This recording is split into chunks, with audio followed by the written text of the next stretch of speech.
Jésus disait encore aux disciples, un homme riche avait un gérant qui lui fut dénoncé comme dilapidant ses biens. Il le convoqua et lui dit, qu'est-ce que j'apprends à ton sujet? Rends-moi les comptes de ta gestion, car tu ne peux plus être mon gérant. Le gérant se dit en lui-même, que vais-je faire, puisque mon maître me retire la gestion? Travailler la terre, je n'en ai pas la force. Mendier, j'aurais honte. Je sais ce que je vais faire. Pour qu'une fois renvoyé de ma gérance, des gens m'accueillent chez eux. Il fit alors venir un par un ceux qui avaient des dettes envers son maître. Il demanda au premier, « Combien dois-tu à mon maître ?» Il répondit, « 100 barils d'huile. » Le gérant lui dit, « Voici ton reçu.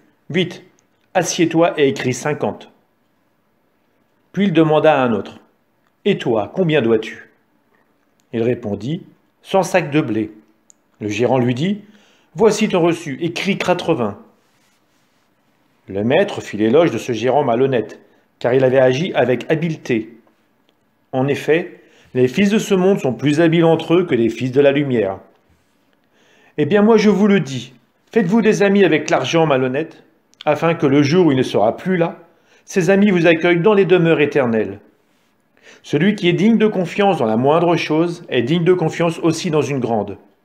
Celui qui est malhonnête dans la moindre chose est malhonnête aussi dans une grande. Si donc vous n'avez pas été digne de confiance pour l'argent malhonnête, qui vous confiera le bien véritable? Et si, pour ce qui est à autrui, vous n'avez pas été digne de confiance, ce qui vous revient, qui vous le donnera? Aucun domestique ne peut servir deux maîtres.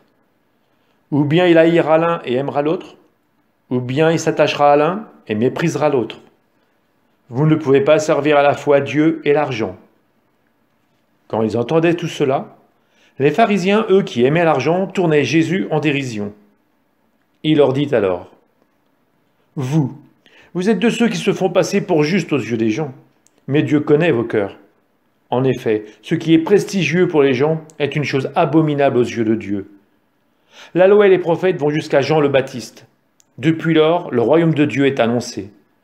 Et chacun met toute sa force pour y entrer.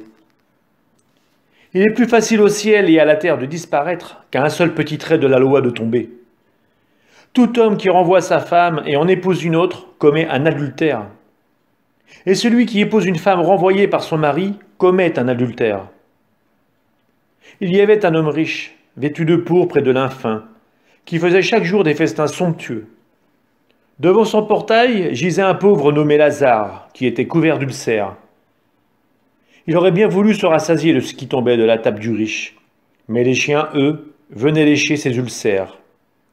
Or, le pauvre mourut, et les anges l'emportèrent auprès d'Abraham. Le riche mourut aussi, et on l'enterra. Au séjour des morts, il était en proie à la torture. Levant les yeux, il vit Abraham de loin, et Lazare tout près de lui.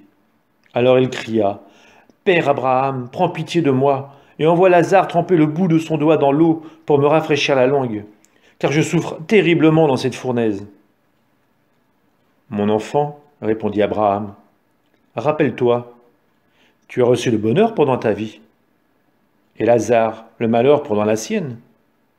Maintenant, lui, il trouve ici la consolation, et toi la souffrance. Et en plus de tout cela, un grand abîme a été établi entre vous et nous, pour que ceux qui voudraient passer vers vous ne le puissent pas, et que de là-bas non plus, on ne traverse pas vers nous. » Le riche répliqua, « Eh bien, Père, je te prie d'envoyer Lazare dans la maison de mon père.